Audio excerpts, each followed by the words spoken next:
Je pense que tout le monde connaît le célèbre titre Gangnam Style avec plus de 2 milliards de vues sur YouTube. Fun fact, en 2022, c'est la 11e vidéo la plus vue sur YouTube. Mais est-ce que vous connaissez réellement l'histoire de Psy? Laissez-moi, dans ce Bubble Team, vous raconter de A à Z toute l'histoire de ce chanteur formidable. Avant de débuter la vidéo, j'aimerais vous remercier, vous êtes beaucoup à me suivre depuis peu et ça fait beaucoup de bien et ça fait énormément plaisir. Je suis désolée si en ce moment je regarde pas trop les commentaires, c'est parce que dernièrement j'ai préféré prendre un peu de recul sur YouTube pour ne pas être affectée. Dans tous les cas, si vous voulez encore plus de contenu sur la K-pop, n'hésitez pas à me suivre sur Instagram principalement parce que vous allez avoir énormément de nouveautés en ce moment. Et évidemment, abonnez-vous à cette chaîne-là, n'hésitez pas à liker la vidéo. Bref, le référencement, tu connais. On peut commencer.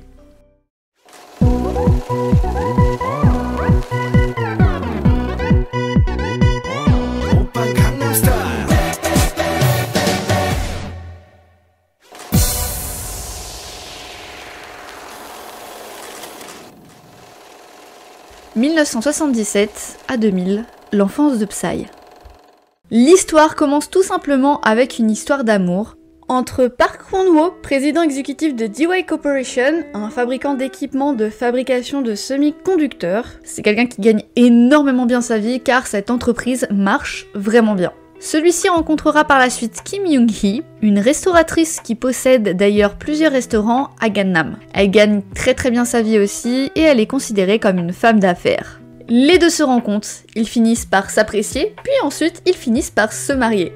De cette union est né 2 beaux petits-enfants. Une fille du nom de Park Jae-hoon et un garçon du nom de Park Se-jong, né le 31 décembre 1977, et c'est de lui dont on va parler. Sa famille était plutôt aisée, donc il était facile pour lui de vivre correctement. Il fréquentera en primaire et au collège l'école de Bumpo, et clairement un truc qu'on peut énormément lui reprocher à cette époque, c'est le fait qu'il n'aimait pas l'école. Vous voyez le gamin insupportable qui fait des blagues pour couper à chaque fois le professeur et qui fait rire toute la classe? Et bah c'était clairement lui. D'ailleurs on racontera que c'était le style de gamin à faire des blagues sexuelles pour vraiment faire rire toute la classe et c'est celui d'ailleurs qui donnait l'énergie de la classe. Il est comme qui dirait les professeurs, un petit con. Il n'a jamais réellement aimé l'école et c'était clairement pas son truc. Pour autant celui-ci a réussi ses études assez facilement. À l'âge de 15 ans, celui-ci commence à s'intéresser à la musique. Il racontera lors d'une interview être tombé sur une émission coréenne qui parlait de musique pop étrangère. When I was 15, I saw a video footage of Queen at the Wembley Stadium and they sang Bohemian Rhapsody. It was literally shock. First of all, the song itself, it was shock. Because it was too long and it has too many changes. Il ira au lycée Sewa par la suite et une fois son diplôme obtenu, son père le forcera à faire des études pour reprendre l'entreprise DY Corporation. Jae-sung ira donc à l'université de Boston en 1996 pour étudier l'administration des affaires. 부모님은 아들에게 집안의 가업을 잇기를 바라셨습니다. 하지만 어려서부터 끼 많고 노래하는 걸 좋아했던 아이. 부모님의 반대를 무릅쓰고 연예인의 길을 택했고 오랜 냉전 기간이 계속됐었습니다. Bref, peut-être que vous vous en doutez un peu, il n'a jamais étudié là-bas. Jamais.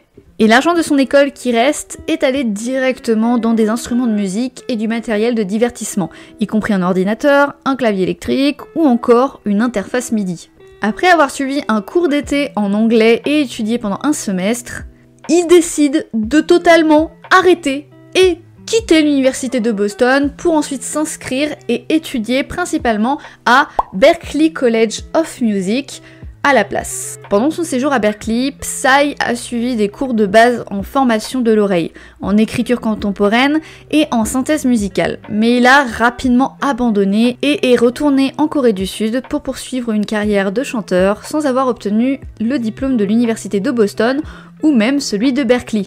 Pour être simple, selon lui, c'était clairement une perte de temps. Il voulait être chanteur et il pourrait y arriver avec ses petites bases et sans forcément être pointu dans la musique. Et d'ailleurs, après avoir été repéré par le rappeur du nom de Cho P.D, notamment fondateur d'une agence nommée Stardom Entertainment, nommée à présent Unus Entertainment, et qui a contenu par exemple Blockby jusqu'en 2013, mais aussi Top Dog, etc. etc.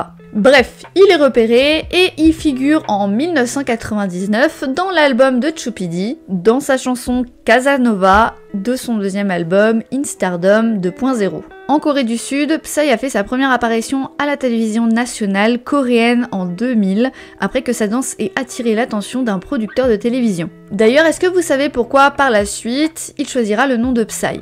Eh bien tout simplement car selon lui, il est fou de la musique, il est fou de la danse, il est fou des performances, mais tellement fou que c'est un psychopathe. Il a donc choisi son diminutif, Psy, pour dire psycho.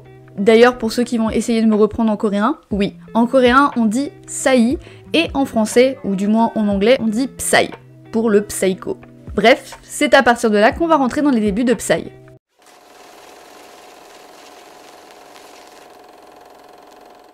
Chaesang officialise ses débuts en janvier 2001 avec son premier album du nom de Psy from Psycho World, et ça n'a pas très bien marché. En effet, Psy était un chanteur de hip-hop débutant qui a remué la scène pop coréenne avec des paroles très crues, parlant de sexe et de sujets compliqués en Corée du Sud, des mouvements de danse particuliers et une apparence non conventionnelle, ce qui lui a d'ailleurs valu le surnom de The Bizarre Singer. Bah oui, à l'époque, on connaît les chanteurs beaux, minces, avec des grands yeux et sans défaut, et c'était pas du tout le cas de Psy à l'époque. 5 mois après sa sortie, Psy from the Psycho World est frappé d'une interdiction de vente par les autorités gouvernementales sud-coréennes en raison du contenu inapproprié de son album. Et Psy écope même une amende. D'un côté, vu les extraits que j'ai dû vous montrer, ça se comprend, je pense que même maintenant, ça serait pas passé. Dans ce premier disque, Psy se montre comme le pitre qu'il a toujours été et fait bien comprendre qu'il n'a aucune intention d'entrer dans le moule de la société coréenne, alors qu'à l'époque, elle était déjà très conservatrice et portée sur le paraître. Ce qui est d'ailleurs toujours le cas, mais peut-être un peu moins. Du moins, peut-être qu'ils essayent. Le public est rapidement surpris par ce personnage extravagant, ses tenues loufoques et ses chorégraphies déjà improbables pour l'époque. Sachez aussi que la même année, celui-ci fut arrêté pour avoir fumé de la marijuana. Il a d'ailleurs été condamné pendant 25 jours en prison. En Corée, la drogue, surtout quand t'es idol ou même simplement chanteur, c'est très mal vu. Et donc ça n'a pas aidé Psy à se faire une bonne réputation. D'ailleurs, sachez que à cause de ses 25 jours en prison pour avoir fumé de la marijuana, il n'a pas pu assister aux obsèques de son grand-père. D'ailleurs, un peu plus tard, il déclara même « J'étais très proche de lui. Je n'étais pas là aux funérailles, je le regretterai pour le reste de ma vie, parce que mon grand-père m'aimait tellement et je ne pouvais même pas être là pour lui sur son lit de mort. » Mais bon, il se décourage pas et le deuxième album sort du nom de Sa2 en 2002, donc même pas un an après. D'ailleurs, cet album se heurte sensiblement aux mêmes critiques que le premier. Le projet est encore une fois composé de morceaux de rap et les paroles sont une nouvelle fois jugées inappropriées, voire obscènes. L'album est interdit de vente aux moins de 19 ans. De plus, peu de temps après la sortie de cet album-là, Psy se fait arrêter pour avoir fumé du cannabis. Et dans un pays aussi implacable que la Corée, celui-ci a passé quelques jours en prison et n'a pas du tout amélioré son image de chanteur.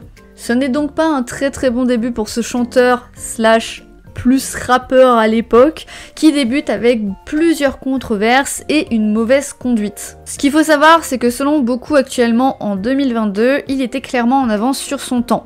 Les chansons sont toujours aussi incroyables à écouter. Que ce soit Chingo Chic, Bird ou encore I Love Sex, que je ne pourrais pas vous faire écouter malheureusement pour des raisons évidentes de monétisation, mais que je vous conseille d'aller écouter. Sincèrement, c'est vraiment bon et encore une fois, là maintenant, tu pourrais réécouter ces musiques-là. Les raps sont sympas et très inspirés du rap américain. La musique est pas mauvaise et rentre facilement en tête. Bref, y a rien à redire là-dessus. Le seul problème pour Psy, c'est la mentalité coréenne qui pousse à te dire que la musique, c'est pas censé être accepté quand il y a des choses obscènes derrière. De plus, quelques temps plus tard, il est à nouveau attrapé en train de fumer de la marijuana, mais est seulement condamné à une amende cette fois.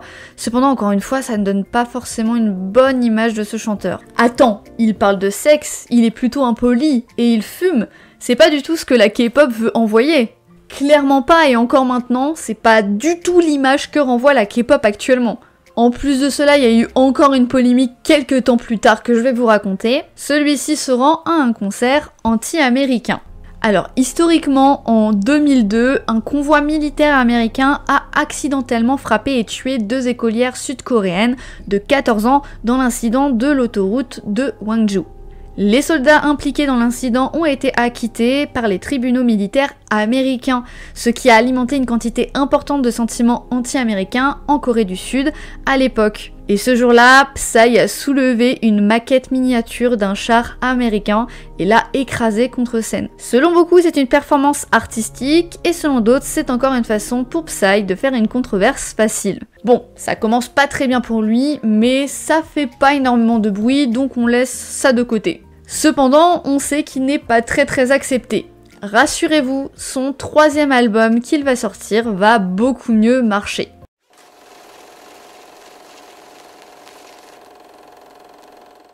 En septembre 2002, donc quelques mois plus tard, Psy décide de sortir un nouvel album. C'est ce qu'on appelle dans le jargon être un acharné. Cet album aura 2 noms, soit 3 Psy, soit 3 My. Si ce dernier est une nouvelle fois orienté hip-hop, l'ambiance générale qui s'en dégage est plus calme et moins provocante. Mais surtout, une chanson sort du lot par rapport aux autres, et c'est Champion, dont l'instru a été réalisé à partir de samples de la BO du film Le flic de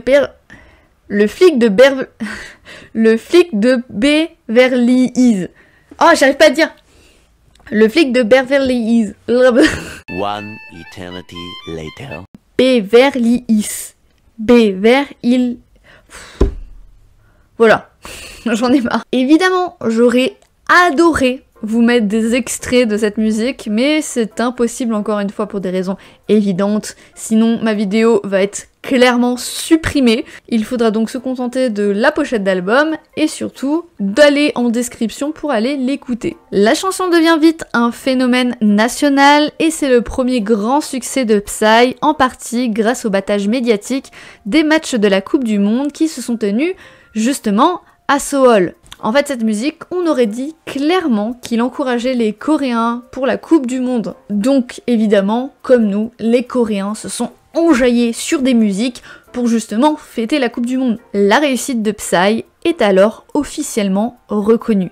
Et ce dernier est récompensé lors de la cérémonie des Seoul Music Awards. Cet événement marque le succès de l'artiste dans l'industrie musicale et met fin à toutes les controverses de ses 2 premiers albums. Par la suite, Psy suit la même direction artistique et continue à prôner une image moins problématique, au moins dans ses singles, sans toutefois abandonner la touche d'humour et d'énergie qui le caractérise. Parmi ses chansons les plus connues à partir de cette époque, beaucoup ressentent déjà ce que les fans de K-pop d'aujourd'hui ont l'habitude d'entendre. Ce qu'il faut savoir aussi, c'est que la même année, il rencontrera en parallèle une femme nommée Yoo Ye-yeon. Cette fille-là a obtenu un diplôme en étudiant le violoncelle et c'est au cours de cette période qu'elle a été présentée à Park Jae-sung par un ami en commun. Ils finiront par devenir de plus en plus proches tous les deux, puis ensuite finiront par sortir ensemble. Malgré la popularité de sa petite vie, celui-ci dut s'enrôler évidemment à l'armée obligatoire en 2003, ce qui est censé normalement durer 1 an. Cependant, Psy a été dispensé de son service militaire parce qu'il travaillait dans une société de développement de logiciels, celle de son père. Le gouvernement sud-coréen accorde des exemptions à ceux qui ont des expertises techniques dans des entreprises qui servent à l'intérêt national. Du moins, pour le moment, c'est le cas et les idoles doivent quand même aller à l'armée. Peut-être que dans 5 ans, on en reparlera. D'ailleurs, on s'attendait à ce qu'il soit libéré de ses fonctions en 2005. Cependant, Psy a un peu voulu jouer avec le gouvernement et il a osé faire des concerts et même sortir un album en 2006 du nom de Sajib qui a remporté les honneurs au CBS Music Award 2006. Et d'ailleurs aussi au Mnet Asian Music Award de Hong Kong, ce qui n'est vraiment pas rien. Il se mariera donc 3 ans plus tard avec Yoo Ye-yeon, La belle vie. Mais voilà, en 2007, les procureurs de l'État ont accusé Psy d'avoir négligé son travail, d'avoir organisé des concerts et d'être apparu sur les réseaux de télévision locaux pendant sa période d'emploi précédent. Évidemment, il y a eu des procès et Psy a donc été obligé de retourner faire son service militaire et sera libéré qu'en 2009. En raison de ses difficultés financières, Psy ne pouvait tout simplement ne plus sortir ses propres chansons tout seul. Il décide d'ailleurs d'en discuter avec sa femme qui lui propose de rejoindre le label de musique sud-coréen YG Entertainment, dont le fondateur et le PDG est Yang Young-suk à l'époque, qui était un vieil ami de Psy. On n'a plus d'argent, donc autant signer un contrat pour ensuite sortir ses musiques, et c'est comme ça qu'en 2010, il signera chez YG Entertainment. Le saviez-vous d'ailleurs, Psy n'a pas totalement signé au début pour YG Entertainment, mais bien pour la filiale du nom de Black Level, celle où il y a Somi et Tableau actuellement. L'agence, à cette époque, n'avait pas énormément de succès et donc du coup il a signé chez YG par la suite, mais à la base, il avait signé chez Black Label. Sans perdre de temps, son 5e album du nom de Psy 5 fait son apparition. Le single principal se nomme Right Now et encore une fois, il reçut pas mal de critiques. Il a été banni du public des moins de 19 ans par le ministère sud-coréen de l'égalité des sexes et de la famille pour ce qu'il a qualifié de lyrique obscène. Ce qui a choqué les Coréens, c'est la phrase « La vie est comme l'alcool, toxique ». Le titre est donc frappé d'une limite d'âge par le gouvernement, mais cela n'empêche pas son succès dans les charts. Psy avait jusque-là été en tête des palmarès musicaux nationaux une demi-douzaine de fois au cours de ses 12 dernières années de carrière en Corée du Sud. Ce n'est donc pas rien, et évidemment, après des années de promotion chargées un peu partout, le succès ne fera que grandir l'année suivante.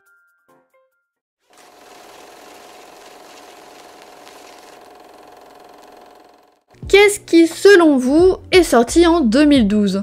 Évidemment, le Gangnam Style. En juillet 2012, Psy a sorti son 6e album, Psy 6 ou Six Rules, Part 1.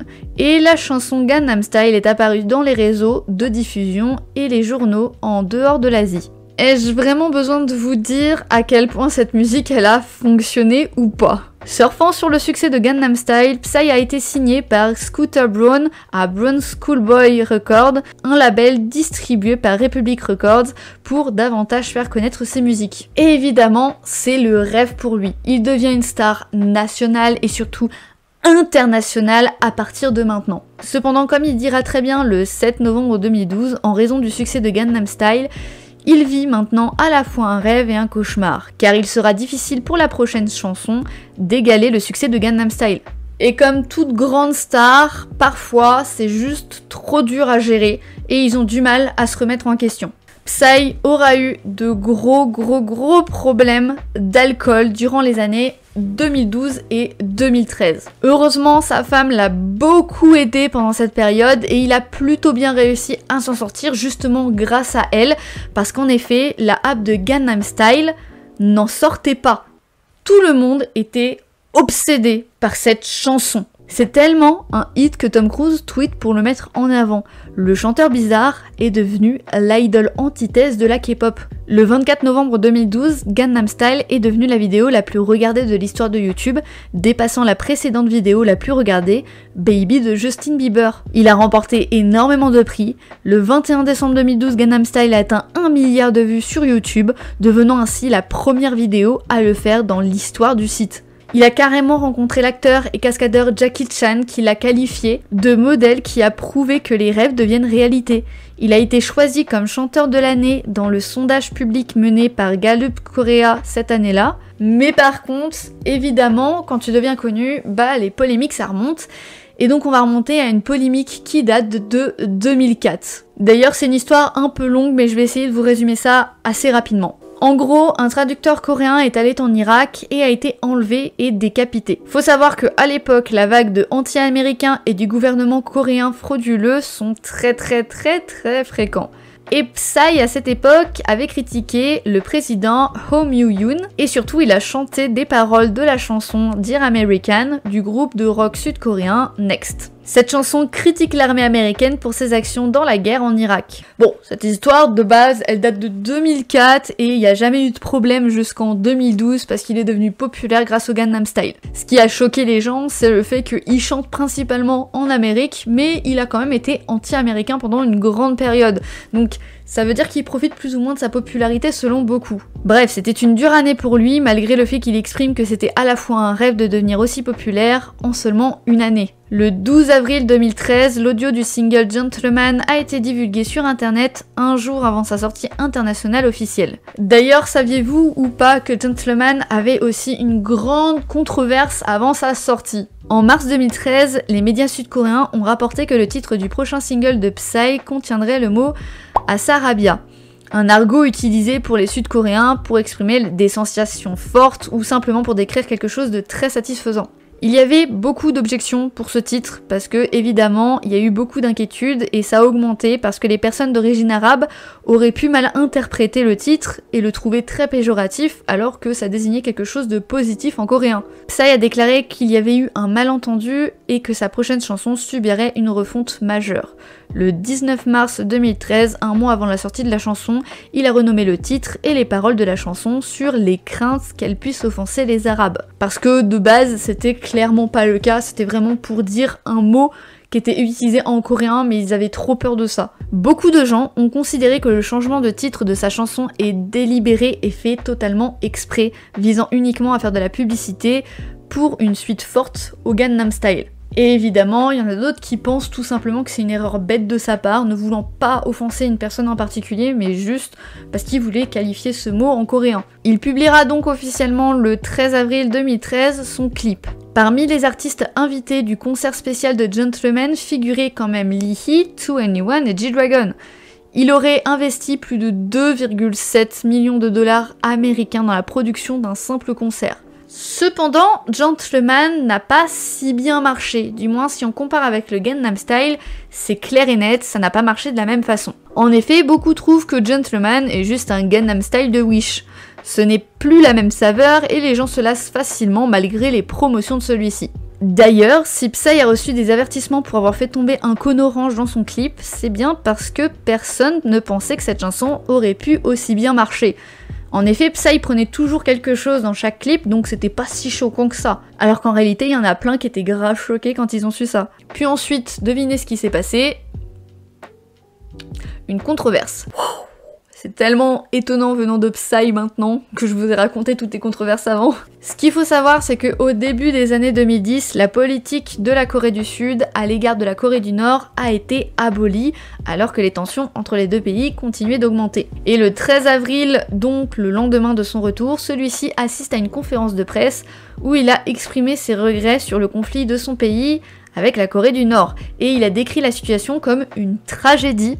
Il a également exprimé l'espoir que les Nord-Coréens pourraient un jour apprécier sa musique, avant de préciser que son travail consiste à faire rire tout le monde, y compris les Coréens du Nord. C'est pas très grave, au contraire, tu trouves ça plutôt mignon parce que c'est cute, sauf qu'avec les tensions entre les deux pays, pour certains c'est choquant, voire même délirant, et ça se comprend un peu. Inutile de vous faire attendre autant de temps que lui, car un an plus tard, le 28 mars 2015, il sort un clip vidéo pour sa chanson Phaser, que encore une fois je vous conseille d'aller écouter parce que ça change énormément de ce qu'on a l'habitude d'entendre de lui.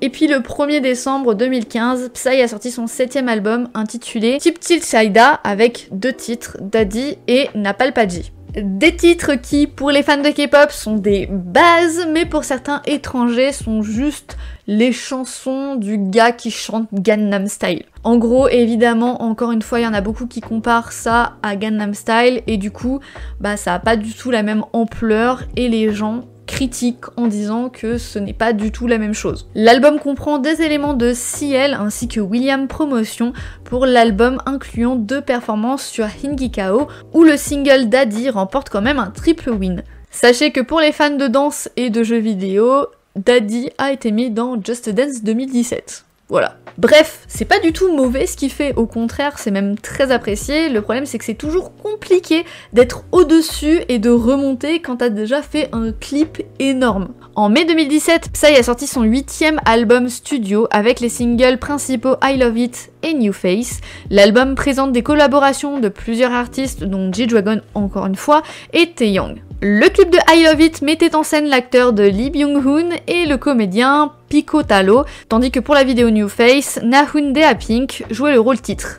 Toujours un bop incroyable, mais c'est vrai qu'en parallèle, tu avais quand même les débuts de Blackpink dans la même agence, qui fonctionnaient super bien, et t'avais toujours Big Bang qui faisait des clips oufissimes. Donc évidemment, c'est toujours la même chose, à l'échelle de Gangnam Style, bah ça vaut pas ce que c'était avant. D'ailleurs, ce sera toujours comme ça que sera comparé Psy pour les étrangers ou même pour les personnes qui ne le connaissent pas. Et c'est plus ou moins normal, même si je trouve que c'est dommage.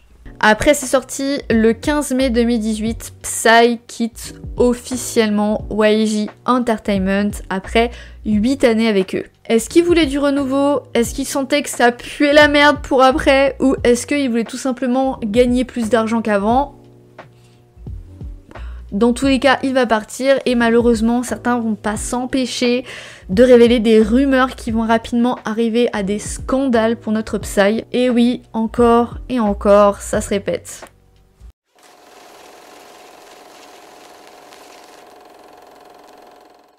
En effet, en 2018-2019, pour ceux qui ne connaissent pas, les scandales autour du Burning Sun tournent très facilement et très rapidement. Pour ceux qui ne connaissent pas l'histoire, déjà, vraiment, genre vous connaissez pas le Burning Sun. Ensuite, évidemment, je vous propose d'aller regarder une vidéo très intéressante de Togen sur le sujet pour résumer. Il s'agit d'un chanteur du groupe de Big Bang faisant partie de la même agence que Psy, du coup, qui avait un réseau de prostitution dans l'enceinte de son bar. Beaucoup d'idoles masculines connues ont été coupables de viol, prostitution, droguer leurs victimes, s'occuper de mineurs, prendre à l'insu des victimes des vidéos et des photos pour les partager, et surtout s'occuper de certains fans pour leur groupe. C'est le plus gros scandale de la K-pop, clairement. Même si j'avoue que j'aimerais vraiment faire une vidéo sur le Burning Sun, je pense pas que je sois vraiment calée pour en faire un jour, donc je préfère vous mettre la vidéo de Togen qui est beaucoup plus calée niveau information. En plus, même encore à l'époque, Big Bang était considéré comme le plus grand groupe de l'industrie de la K-pop, donc évidemment, imaginez la chose. Bref, ils étaient dans la même agence que Psy, donc évidemment, tu peux te poser des questions et te dire peut-être que Psy, il a fait partie de cette entourloupe. De plus, Psy a défendu le PDG de YG à l'époque, qui, pareil, avait des rumeurs de prostitution à son tour, vu que je vous rappelle, c'est quand même son pote à la base. Évidemment, quand la musique célèbre est sortie, peu de temps après, tout le monde a renié et boycotté la chanson.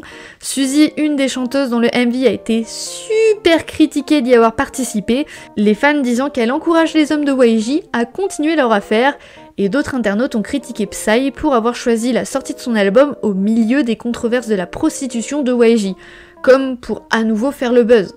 Mais bon, il ne dira rien, il attendra que la justice fasse les choses pour prouver qu'il n'a rien à voir là-dedans, et en 2019, il décidera de fonder sa propre agence du nom de P-Nation. Il a signé sa première artiste le 25 janvier 2019, du nom de Jessie. D'ailleurs, si vous voulez en savoir plus sur l'histoire de Jessie, j'en ai fait une vidéo que... Oups là, je glisse ici, oups là. Allez la voir, elle est super intéressante. 2 jours plus tard, le 27 janvier 2019, il a également signé avec Hyuna et Dawn, anciennement chez Cube Entertainment, virés parce qu'ils étaient en couple, mais clairement beaucoup plus libres chez Psy. Il a également signé avec Crush le 17 juillet 2019 et Ace le 16 septembre 2020. En 2021, lui et Park Ji-yoon, donc JYP, le fondateur de JYP Entertainment, ils vont collaborer ensemble pour former un nouveau groupe de garçons chacun dans l'émission Loud qui a été créée le 5 juin 2021 sur CBS. Le groupe qui en est ressorti pour Psy, c'est TNX, et je vous conseille d'aller voir parce qu'ils ont sorti récemment une chanson justement pour leur début. Donc allez voir, elle est vraiment bien.